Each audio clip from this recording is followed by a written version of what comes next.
we're finishing up this week the book that we've been going through by Kyle Idleman, titled "Don't Give Up," and it is says faith that gives you the confidence to keep believing and the courage to keep going. We're going to talk tonight a little bit about the courage piece of that. We haven't talked much about that, and we're going to kind of wrap up with the book tonight. The book has kind of been circling around this verse of Hebrews, the first part of Hebrews. And it's kind of interesting to me because that verse in my life over the last few years has really, God's really kind of put that in front of me. And usually when that happens, he wants you to get something out of it. I admitted one person, so I know we got one person.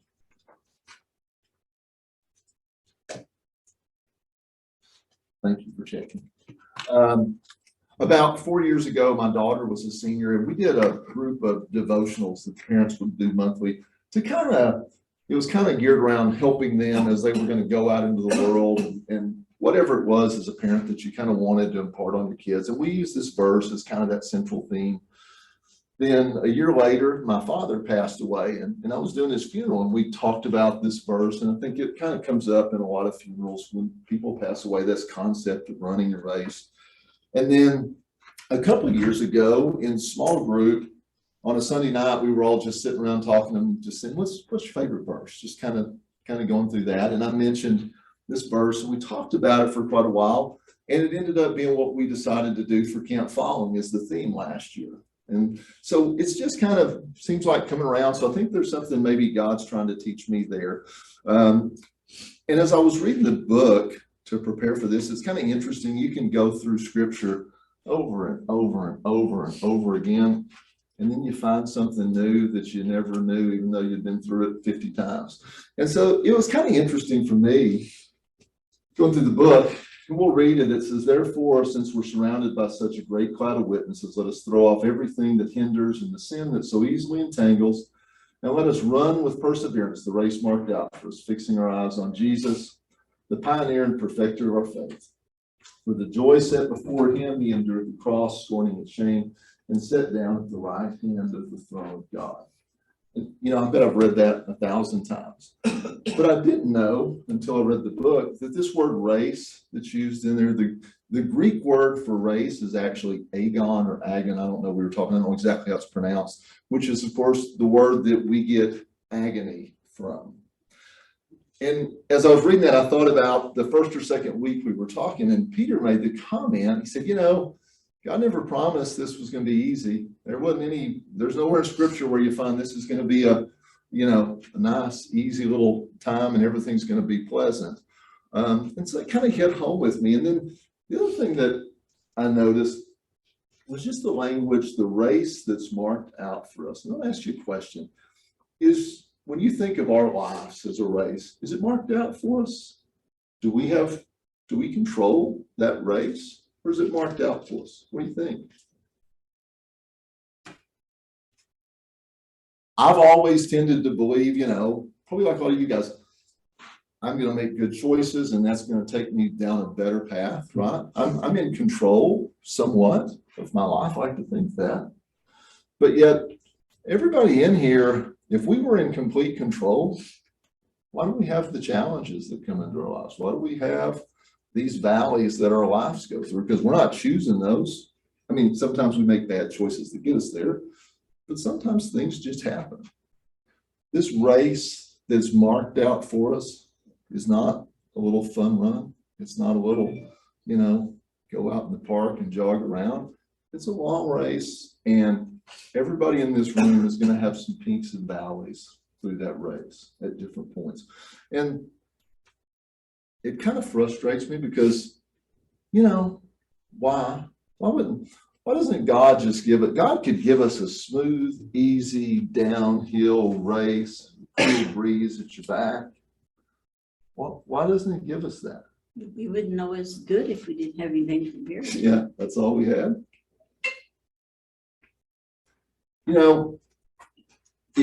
If you run, one of the things, I've run some distance runs. One of the things that's kind of cool is when you run a marathon, before you run, they give you this map.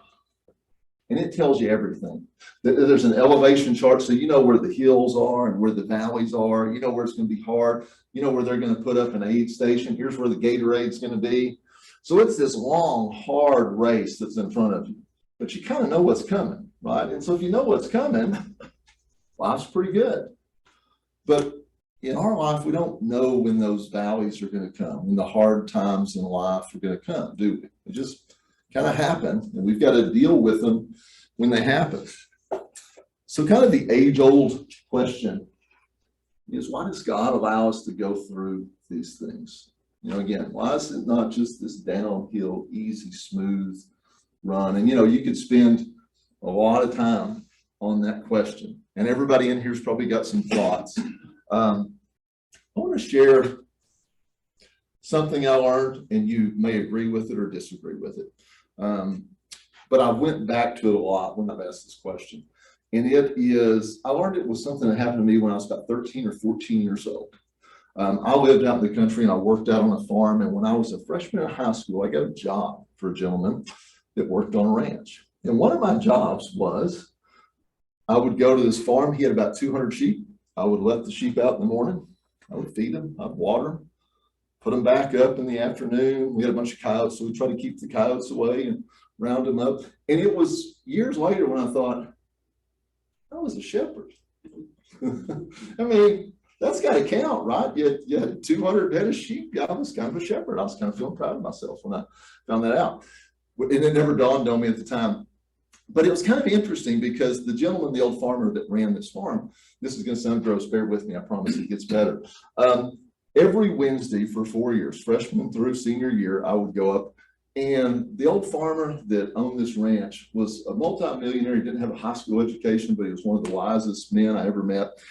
And he made money. He worked with Texas A&M University, and he would sell the blood to Texas A&M, and they did research. When I say so, he would take this little vial of blood from their neck, and they did whatever research Texas A&M does with that. And he had guinea pigs, and he had sheep, and he had other things. But every Wednesday night for 4 years, my job was to show up and help him bleed the sheep. This was an actual conversation that took place at my house. Mom, Dad, home from school, got to go bleed the sheep. That was a real live conversation that only happened in our house, and it wasn't weird. But I would go up, and I was the labor in this deal. He was the talent, and I was the labor. And so my job was, he would call, they have those tags in their ear, and he would call out a number, and I would go get the sheep, and I was to bring it up into the barn, and there was this chute that was built. And you'd get the sheep to go up in a chute, and it would kind of hold their head in so he could take a needle and take out the blood. And so I got there the first day, and I was a very cocky, arrogant, I was not a nice young man. I was kind of a jerk. And my brothers had had this job before me, so I kind of knew the job, what was going on. And so when we showed up, there wasn't much talking. It was, John, go get sheep number 212 or whatever the number was. And I went out to the pen and grabbed that sheep. Now, the problem I had is when I graduated high school, I weighed 140 pounds. I don't know what I weighed as a freshman, but it was not very much. And those sheep lived a really good life. They just kind of ate and drank, and they got really big and really fat. And I grabbed that sheep, and that sheep proceeded to drag me from one end to that pen to the other for about 10 minutes. That sheep just beat the tar out of me. And after about 10 minutes, I finally had him to the front of that chute. And I was dirty and sweaty and beat up, and sheep have something called lanolin in their wool. It's kind of greasy, and I'm greasy and grimy and just whooped to death. And I looked over at the farmer, and he was just looking at me, smiling. He didn't say a word. And I was getting the sheep going up there, and the sheep did kind of like you see the mules do in the movies. He just relocked all four legs, and he wasn't moving at the edge of that sheep. And I was embarrassed and beat up. And so I just took my shoulder, and I lowered my shoulder, and I went to push that sheep up the chute. And I'm pushing as hard as I could push when I noticed the temperature was getting warmer, because that sheep was peeing all over me as I was pushing that sheep in there. And and so now I'm tired and sweaty and greasy and grimy and dirty, and I've been peed on by a sheep, and I'm embarrassed. And the farmer's just watching. He's just looking at me. And I got mad, and I grabbed that sheep by kind of the wool, and I took my knee, and I hit that sheep just as hard as I could possibly hit it, because I was mad. And I'm going to tell you, if you ever want to do that, a little trick.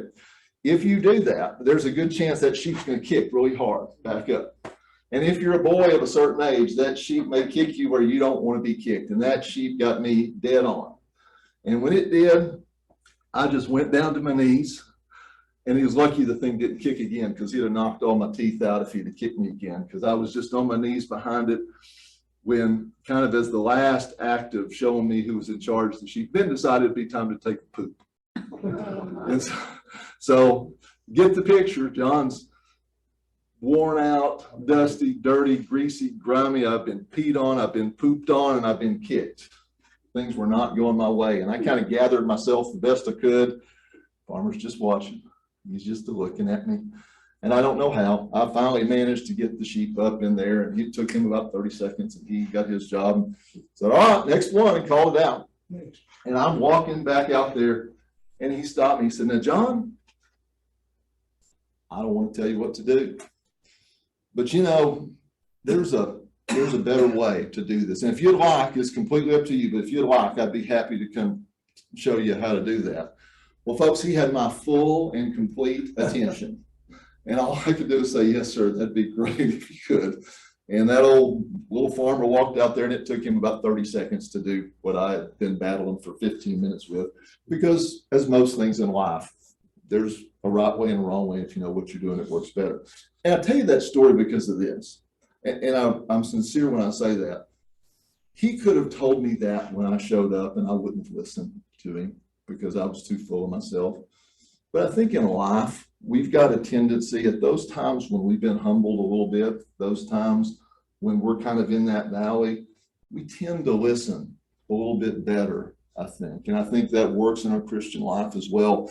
Those times, you know, when we're on top of the world, sometimes we don't listen quite as well.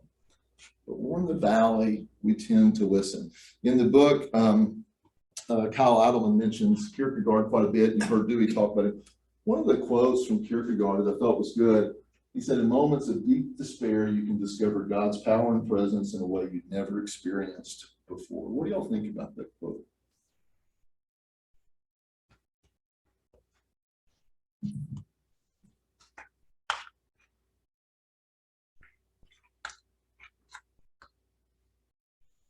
No, that's just go along with what you're talking about there.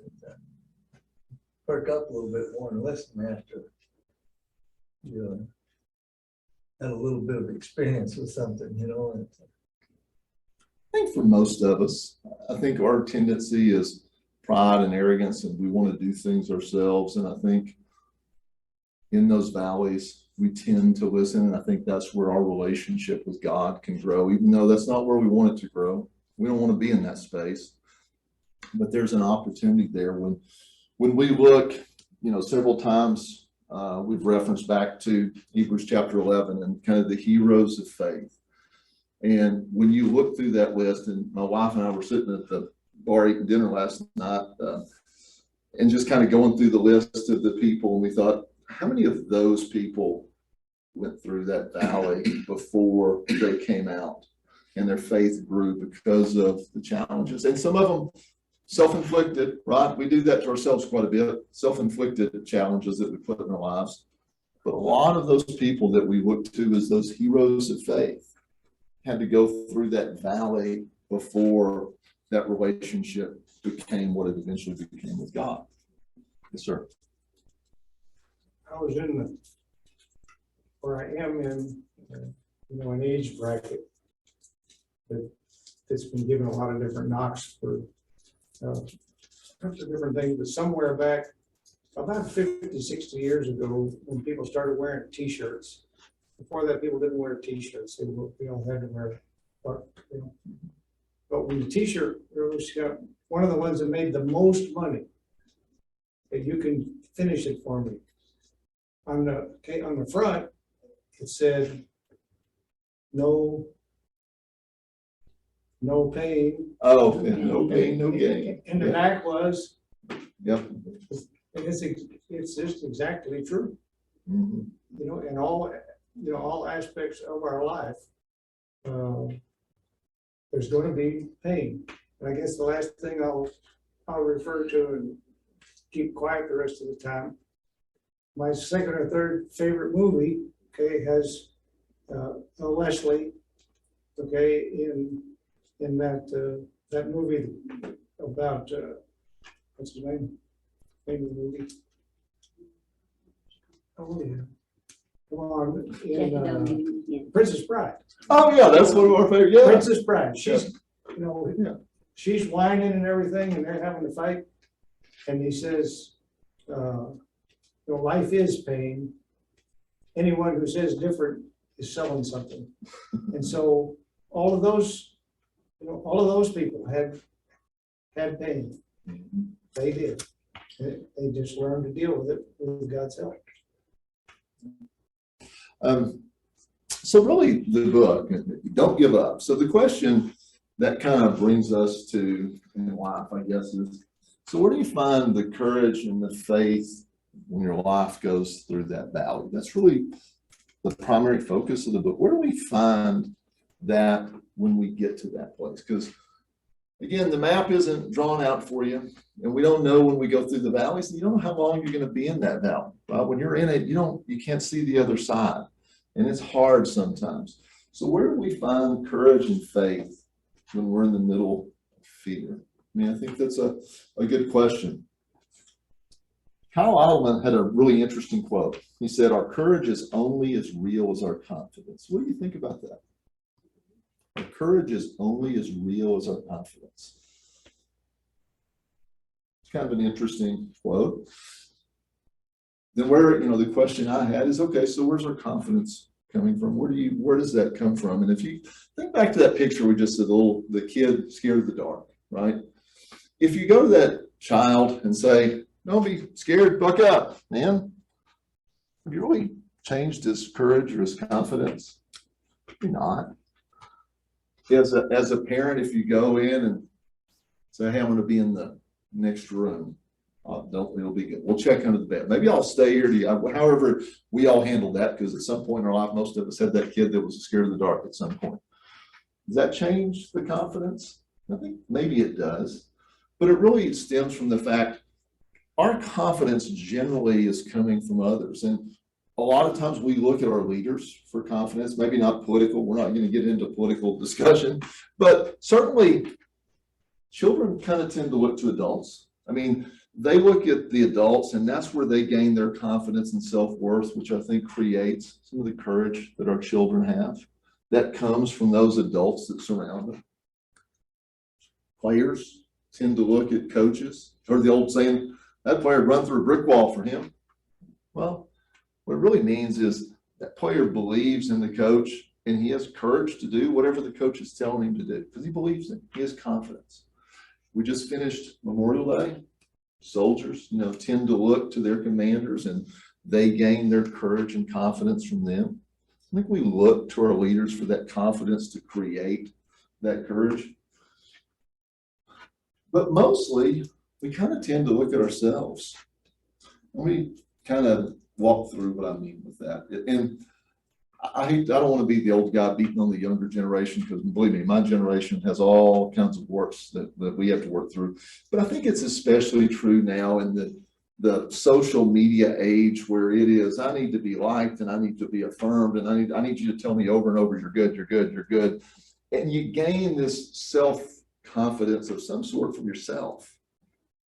But it's not real confidence, and it's not real courage, because it's not based on anything that's true and that's sound. And eventually, if my confidence comes from John's going to fail.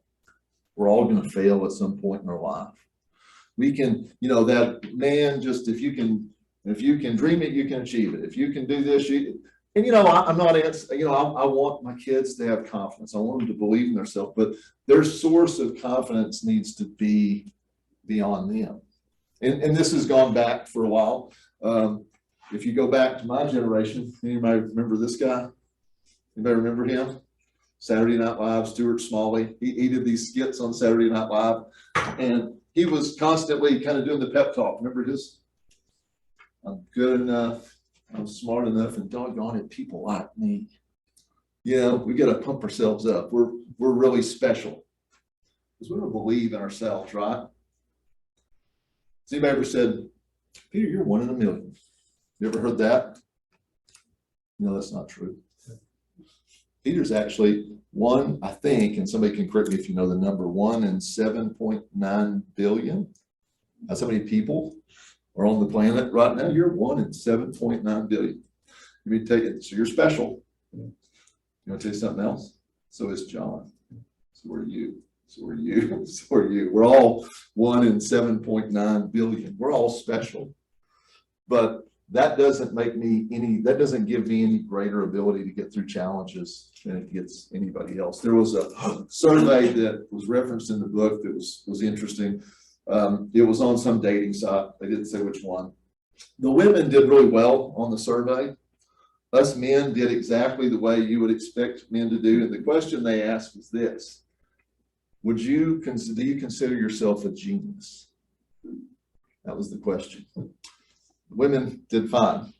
So anybody want to, by the way, statistically speaking, and I don't know the number, somebody probably does, that makes you a genius, but 1 in 1,000, 1 in 1,000 people are considered a genius. So anybody want to take a stab at one of the men in the survey? How many of the men consider themselves geniuses? No, not all, so it wasn't that bad. What's that? There'd be more men that would stand up and throw their chest out. Yeah. Well, you know, men, we all went, hey, we got the boat off the trailer when the hitch was jammed up. So I've got to be a genius. Nobody else could have ever figured that out, right? That's our world. 50% of the men said they were a genius. So 5 out of 10 men said they were 1 out of 1,000. That's your men for you. Because we just believe in ourselves, right?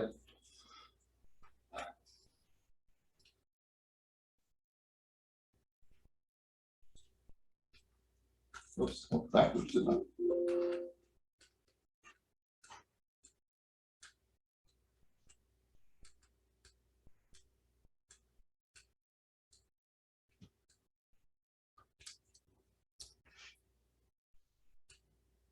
That's interesting.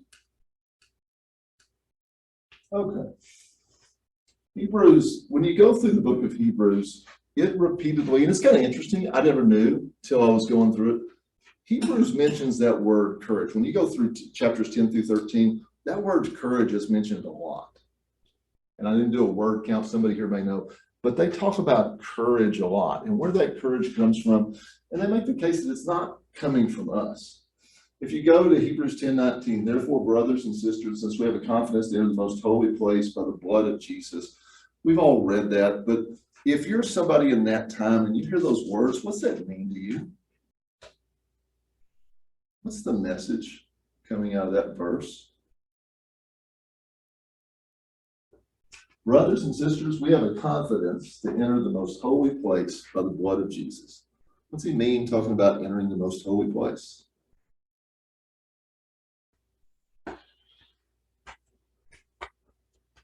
Holy place where God was. And could we walk in? I mean, no way, shape, or how. And so for those people at that time, that was a huge thing. I can enter where the Holy of Holies couldn't do that. But this concept of having the confidence, because why could they do it? Why could they enter the Holy of Holies? Why could they enter? Jesus went to the cross for us. Because the blood of Jesus. And so when we look at where our confidence comes from and our courage comes from, it doesn't come from us, because we're going to fail eventually. That courage comes from what's been done for us. If you go to Hebrews 12, verses 3, it says, consider him who endured such opposition from sinners, so that you'll not grow weary and lose heart. And that lose heart can be translated as discouraged, or more literally, lose courage. Consider him who endured such opposition from sinners, so that you will not grow weary or lose courage. And he's talking about what he just came in verse 2 in front of it. Fix your eyes on Jesus. So when we're told, buck up, have courage, how do you get through when it's hard to get through? Well, it's not confidence in those around us. It's not confidence in ourselves. It's the confidence in Jesus and what he did and who he did that for, which is you and me, right? Back, if you go to John chapter 16, does anybody kind of remember what's going on in John 16? What's kind of going on there? It's coming down to the end. Jesus knows it, and he's throwing out some of these statements, and they're bewildered. Yeah, how are they? They're How are we gonna make it if he leaves? and he kind of finally goes, let me be, this is John's translation, let me be really clear here. And he tells them what's going to happen, because what's happening with them, they're losing courage in here. What do you mean? First, they didn't understand it. They weren't really tracking with what he was talking about when he's saying the time's going to come and I'm not going to be here. And it's okay. But he said, I've told you these things so that in me you may have peace. In this world, you will have trouble, but take heart. I have overcome the world. There's a couple things in there that I think are important for us. First of all, again, in this world, you're going to have trouble. Never promised you a rose garden. There's going to be challenges. The race is not a smooth downhill, wind at your back race. There's going to be peaks and there's going to be valleys. And Jesus is telling them, this isn't going to go great after I leave. Don't expect it to be roses and honey. But as opposed to don't lose heart, what's he saying? Take heart, take courage. And why? Why do you take courage? Why should you take courage? Because I've already overcome the world. I've already won the battle. I will win the battle. So take your courage from me, not from yourself. And that's, the book, which is an interesting read. If you haven't read it, it's actually a pretty interesting read. The seminal message of the book is, how do I find courage when I'm in the valleys of life to not give up and to not quit and to not walk away? Because everybody will be there, right? That's the one thing we all know. We're all going to be there at some point in time. We're going to deal with some of those things. And really, if you wanted to simplify the book into a few words, that's really the message. Take heart. Jesus has already won the battle. It's not because of anything you're going to do. It's because of Jesus. One of my favorite stories in the Bible is from Judges, and it's the story of Gideon. Everybody remember the story of Gideon? And so Gideon he's kind of told, you're gonna lead these men into battle, right? And what's Gideon's reaction to that? What's he thinking on that? He's not very excited about that, is he? Anybody remember what he says?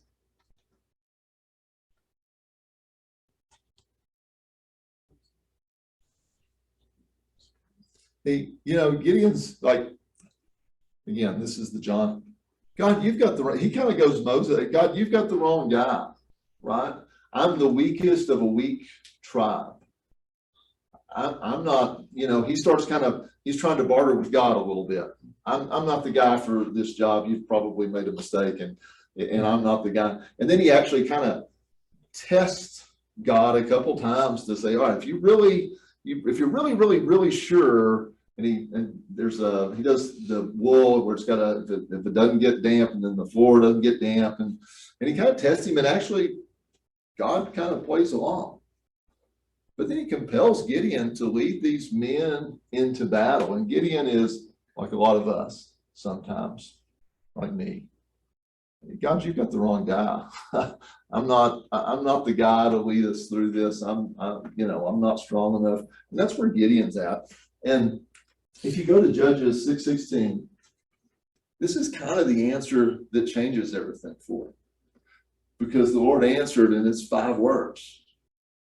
I'll be with you.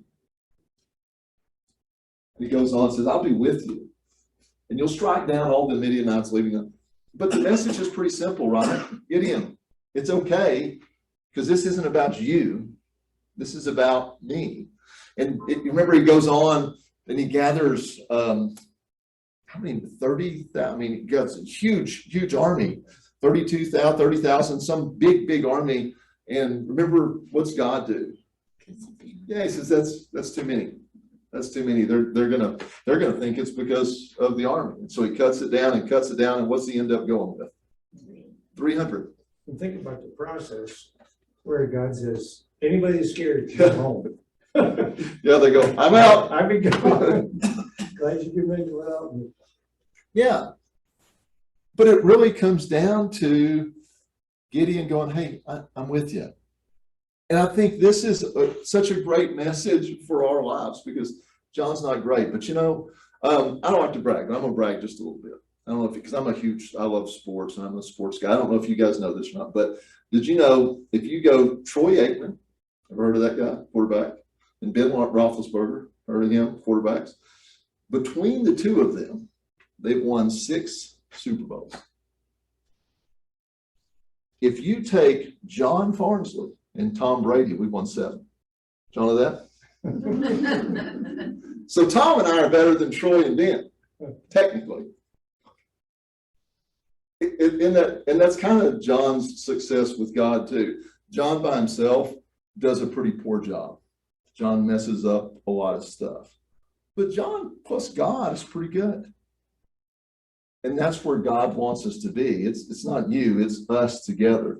When did we do the study on Joseph? It was last fall. It wasn't long ago. It was not too long ago. We did the Joseph study. And Joseph, he was one, if you track his life, he goes from going out through the field to a pit, then he's, sold into slavery, and he rises up through there, then he goes into prison, and then he rises up through there, and he's got to deal with the famine, and, so it's kind of up and down.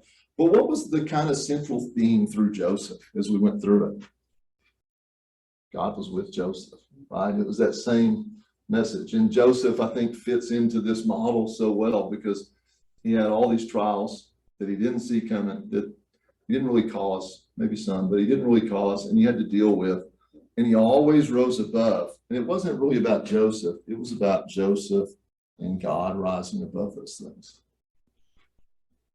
He didn't know where the challenges were going to come. Like I said, we don't have that map in our lives either that tell us here's when they're going to come. We just need to be prepared. I love some of you guys, I think all you guys know Mari Maddox, and remember several years ago when his daughter had the health issue, and Mari was at camp with us at Camp Following, and he led this just really good devotional, and we were talking afterwards, and he just talked about,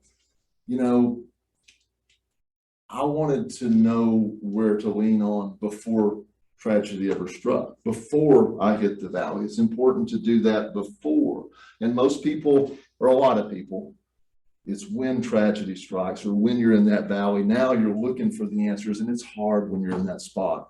Versus, hey, he knew before it ever happened, he knew where his Savior was. And so he was grounded and he had confidence. And I believe him when he says it, no matter the outcome. And it worked out. In the end, it was all good. But I really believe Mari, no matter what, was going to be good, because that's where his head was, even though he didn't know it was coming. As I said, I kind of like to run. I'm a runner.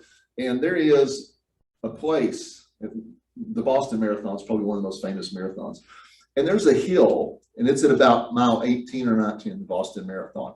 And if you've ever run a marathon, that's at about the point. That's kind of the place where you hit the wall and you don't know if you can make it. And in the Boston Marathon, at mile 18 or 19, they've got this hill, and it's called Heartbreak Hill, because it's the worst possible place to have a giant hill. It's when everybody's about to quit anyway, and then they have them run up this slow, long incline. And it's a horrible hill to have to climb. And that's where most people in the race drop out, because they're there, you hit the wall, you got this giant hill to climb, and you just go, oh, I can't finish. That's where most people drop out of the race. And Kyle Idleman talks a little about that, but he references a book that I have not read, some of you guys may, called Adversity Quotient. Anybody ever read that, heard of that? I hadn't heard of it. But the book makes an interesting case, and it's this. For years, when they were trying to predict the success of kids, they would look at their IQ. to try and predict, okay, it's going to be successful, not going to be successful. And what they found was there's a lot of really smart kids that don't do very well. And how can that be? And the book basically makes the case there's IQ, there's EQ, and there's AQ, and there's actually another one out there, and some of you guys could probably explain that better. But adversity quotient is really how well you persevere, how well you can endure things and get through hard times. And that was the single biggest factor to indicate success on young people as they went out in the world. How well can you endure when hard times hit? It's not how smart you are, it's not how gifted you are, it's how well you can persevere, which was kind of interesting to me. And, I thought about, Job had a really high AQ, right? If you measured him, it was high. Paul had a really high AQ, don't you think? In 2 Corinthians, I think you see that when he says we're hard pressed on every side, but we're not crushed. We're perplexed, but not in despair. We're persecuted, but not abandoned. And we're struck down, but not destroyed. I mean, he's in the valley, right? He is in that valley.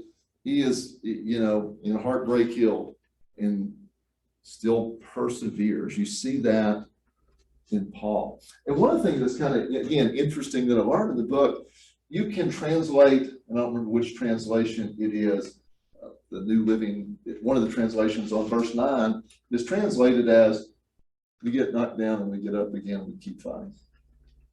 We get knocked down. Let somebody make a song out of that. That'd be a catchy tune. That's a great translation, isn't it? I mean, I think that you read that and go, and I think that tells you a little bit about Paul. But it's what allows him to get to one of the more famous verses in Scripture. What's going on in 2 Timothy? This is, I think this is his last writing, isn't it? Is this his last? Toward the end. Yeah. And he says, for I'm already being poured out like a drink offering, and the time for my departure is near. I have fought the good fight, I've finished the race, I've kept the faith. Now there's a crown of righteousness, which the Lord, the righteous judge, will award me on that day.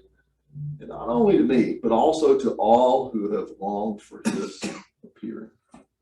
We talk about that a lot in church. We talk about finishing well, and Paul is that guy that we kind of point to and go and finish well.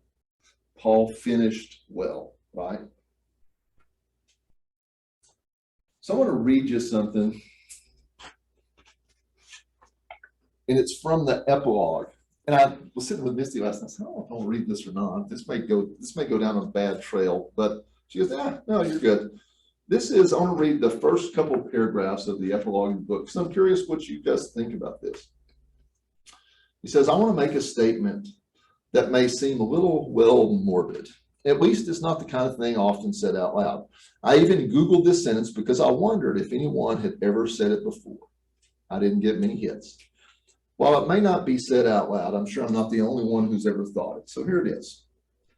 Christians die better than anyone. Admittedly, I've not done the research to back up this statement, although I think there's plenty of historical data to make a compelling case. I'm saying it based on anecdotal evidence, but it would be hard to convince me otherwise. Christians die better than anyone. What do you guys think about that statement? Well, I know it's not the end, it's the beginning. I know that.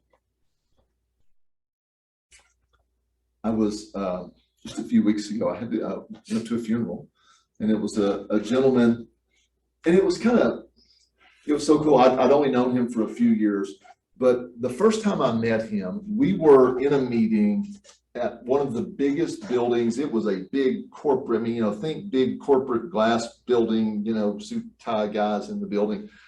And we were going around the table doing introductions. And his introduction was phenomenal because he went around and, hi, I'm John Farnsley, and here's what I do. And he said, hi, my name is Rick Edwards, and I own this company. And we believe in God, and we're not ashamed of it. And we preach God every day. And this is in this setting. I thought, wow, don't hear that very often.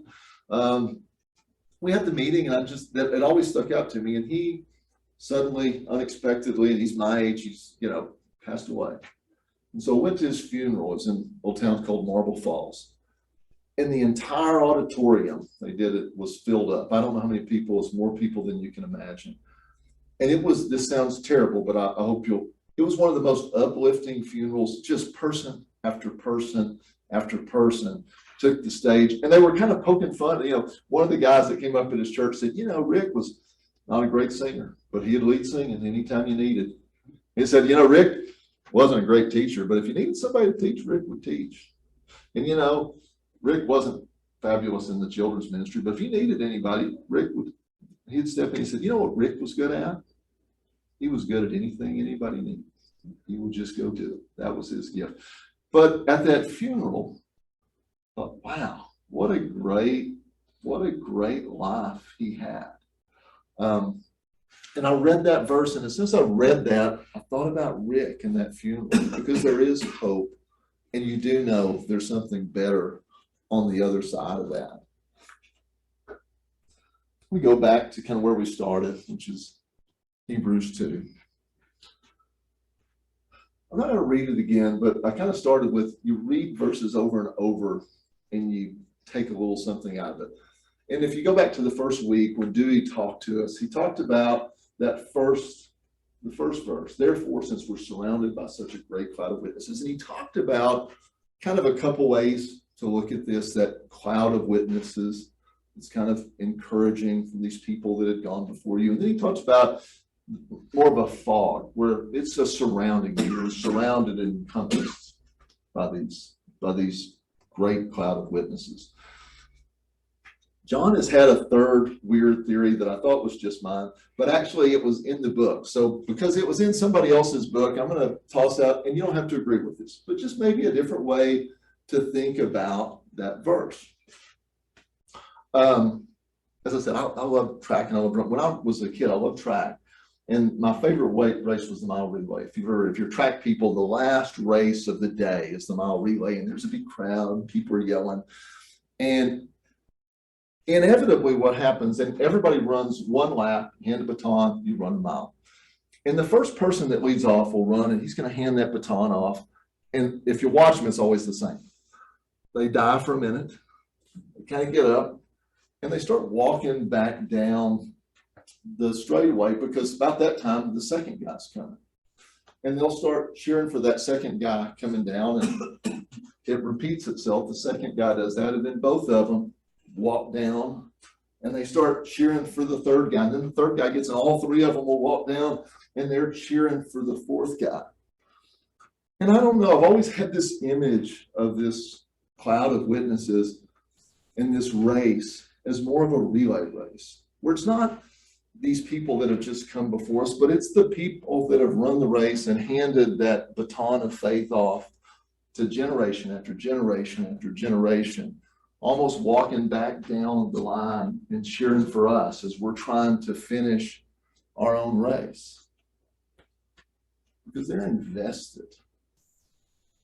They've already run the race. And almost every one of them, especially if you go back to Hebrews 11, they fell flat on their face during the race at some point, right? They fell down, dropped the baton, rolled out of the lane, got past, but every one of them got up and finished the race.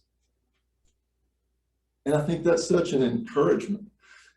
And over the last, I guess, few years, I've kind of picked up a concept that's changed a little bit for me, the way that I view this and the way that I view my Christianity and kind of how we're connected to each other. So I'm gonna finish with the story.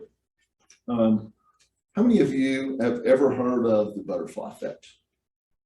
Heard of it? Most of us have kind of heard of the butterfly effect. The butterfly effect was actually a thesis paper written by a guy named Edward Lorenz, and it was presented to the New York Academy of Sciences in the 1960s. And he was literally laughed out of the building.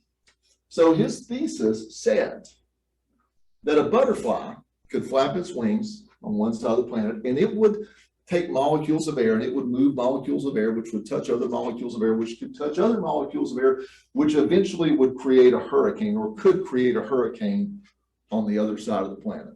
It's called the butterfly effect. It was absolutely absurd. But it was interesting, right? It was really interesting. And because it was interesting, it kind of hung around in urban legend and myth and lore. And there were some books. There was a really, really bad movie with Ashton Kutcher that you do not need to watch called The Butterfly Effect. But it just kind of hung around until in the 1990s, a group of physicists got together and they proved that the butterfly effect was accurate and viable and it worked every time. And not just with butterflies, it works with any type of moving matter, including you and I. As it turns out, it is just one of God's principles. It's, one of these things that he put in place to have the world that works the way that it is. Today, the butterfly effect has actually been given the status of a law. Just like the law of gravity, the butterfly effect is now known as the law of sensitive dependence upon initial beginnings. It's the butterfly effect. And just like the law of gravity kind of binds us to the planet, the butterfly effect binds us to one another, because your actions matter to me and to the people that follow me. And you've heard there's the old saying that ignorance of the law is no excuse if you ever get pulled. Trust me, that's true. Ignorance of principle is no protection. You don't have to believe it. You don't even think, God's principles always work. Always, always, always, whether you believe in them, whether you like them, his principles always work. You can be raised out in the middle of nowhere and have no education, and you walk off the edge of a mountain, I promise you, the principle of gravity will be in effect. Doesn't matter if you believe in it or not. So this butterfly effect really binds us together in ways that I don't think we really always understand. Back in the 1990s, does anybody remember back, actually 90s, 2000, you remember when Peter Jennings used to do his Person of the Week thing? Anybody remember that on the news? He did the ABC News and there was a Person of the Week. If you never saw it, he would come on and there was always a Person of the Week. And he would kind of do a little description and say, so-and-so did this, and then there was kind of the big reveal. So our Person of the Week for whatever week was this. Well, July 2nd, 2004, the Person of the Week that he named was a guy named Norman Borlaug. Anybody know Norman Borlaug? In West Texas, I'll tell that story. And a lot of times in West Texas with agriculture, I'll actually get an answer. People go, yeah. So Norman Borlaug found a way to hybridize corn and wheat to grow in arid climates, the plains of Siberia, the Dust Bowls of Africa, desert Southwest. And they estimated that his work hybridizing corn and wheat to grow in arid climates had saved from starvation the lives of 1 billion people. So think about that. If you were nominated for Person of the Week that week and you'd only saved 10 million people's lives, you weren't even in the running. Norman Borlaug saved the lives of 1 billion people, and for that, he was Person of the Week. But here's the thing. What'd you do if I told you they got it completely wrong? Got it completely wrong. It actually was not Norman Borlaug. It was a guy named Henry Wallace. Henry Wallace was the vice president under Truman. And before, Roosevelt, before anybody jumps in and goes, wait, no, Truman was vice president. Remember, Roosevelt was elected to 4 terms. He had 3 vice presidents. The middle one was a guy named Henry Wallace. And Henry Wallace was the former Secretary of the Agriculture. And once in the Oval Office, he used the power of that office to set up a station in Mexico whose sole purpose was to find a way to hybridize corn and wheat to grow in arid climates. And he went out and he hired this young guy named Norman Borlaug to run it for him. So really, don't you think Henry Wallace should have been the Person of the Week and he saved 1 billion people? Maybe. Unless. Could have been George Washington Carver. Remember him? The peanut guy? So here's something most people don't know about George Washington Carver. When he was a student at Iowa State University, he had a dairy sciences professor that would take and let his little 5-year-old boy go on botanical expeditions with this brilliant young student. And so George Washington Carver would take this little 5-year out, and he kind of pointed his life in a direction and showed him what agriculture could do. He took this little 6-year-old, 5-6-year-old Henry Wallace before he ever thought about being vice president of the United States, and kind of planted in his heart a love of plants and growing things, and ended up saving 1 billion people doing that. It's kind of amazing to think about it. He did what, like 288 things from the peanut that we still use today, like 88 things from the sweet potato that we still use today. And while nobody's watching, he flaps his little butterfly wings over here on a 6-year-old Henry Wallace and saves the lives of 1 billion people and counting, by the way. Yeah. And counting. So if you think about it, shouldn't it have been George Washington Carver that was first of the week? Maybe. Less. It could have been the farmer from Diamond, Missouri. There was a guy named Moses, and he was married to a lady named Susan. And they lived in a slave state, and they didn't believe in slavery. And this was a problem back then for a group called Quantrell's Raiders. Some of you heard of Quantrell's Raiders, and they would come through, they would burn and steal. And one night, Quantrell's Raiders came through Moses and Susan's farm, burned down the barn, stole the livestock, and as they were riding off, they grabbed a young woman named Mary, and they hauled Mary off with them because Mary refused to give up what she had wrapped in her arms. Well, Mary was Susan's best friend, and so when the dust settled and they got everything settled out, they sent out scouts in all 4 directions trying to set up a meeting with Quantrell's Raiders to bargain for Mary's life, and they got it. So Moses took the last horse they had on the farm, big black horse, and he rode to a crossroads in Kansas on a cold winter night, and he met with 4 of Quantrell's Raiders, and they showed up with the flour sacks on their head, the eye holes cut out, cold breath billowing out, and he used the horse to bargain. That was the last thing of value that he owned. And he used this horse to bargain for what they threw him in a burlap sack. And as they threw him the burlap sack, they rode off with this horse, and he grabbed the burlap sack and he opened it. And inside that burlap sack, he found the cold, dehydrated baby. That was Mary's baby. He took that baby, opened up his coat, put the coat baby inside, and he walked that baby out all the way back to Missouri. And as he walked that child out, he talked to the child, and he promised the child that he would raise that child as his own because they knew his mother was dead by this point. He promised the child he would educate the child. He promised the child he would give the child his last name. That's how Moses and Susan Carver came to have that baby George Washington. So if you think about it, shouldn't it have been Moses Carver? That was the person of the week. Susan? Maybe. Less.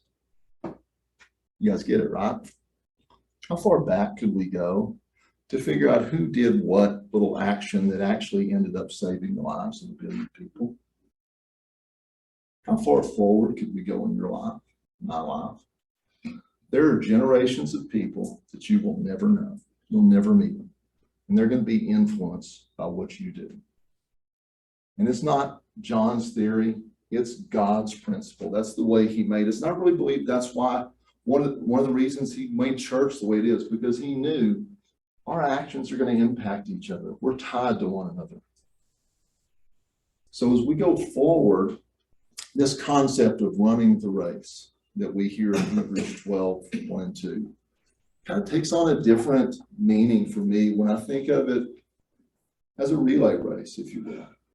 Where I've had generations of people that have kept the faith to try to help me, and they've fallen down and they've stumbled and they've struggled and they've had hard times, but they finished the race to give me an opportunity to finish the race. And there's an obligation, I think, that we all have. The point of the book is don't give up. We don't give up because we know where our faith comes from. We know where our confidence comes from. We know where our courage comes from. It doesn't come from me. It doesn't come from others. It comes from Jesus and what he did for us. And those 5 works. God's with you. God's with you. God's with me. This isn't, none of us are taking this on alone. We've got God with us. And I was sitting on my deck last Sunday meeting, and I was listening to the radio, and Josh Turner's got a great song called God Me. Have everybody heard that song? It's Ain't Nothing We Can't Do, God Me. It's exactly that. I think that's where we're at. There's nothing that we can't do, God Me. So remember, everything you do matters. Fix your eyes on Jesus. Be strong, courageous, not because of you, but because what's been done for you. Don't give up. Finish the race. Thank you guys for your time. Let's close in prayer. Father God, we just love you so much, and we are so grateful for the blessings that we have in our life. We have been blessed so far beyond what we deserve and what we need. I don't know why you've chosen us to live where we live, but we live in a great country, and we have so many things that other people in the world don't have, and we're grateful for that, Lord. And we're grateful for your Son who shed his blood for us. The battle's been won. We don't have to fight the battle that you've had. We gather our strength from you and from your Son. You give us courage to move forward when life is hard. There are challenges that come our way. There's valleys in life. But you're always beside us. You're always with us. We're never alone. We're grateful for your love, and we're grateful for your grace, Father. Thank you, and we love you. It's in Jesus' name we pray. Amen. Thank you, guys.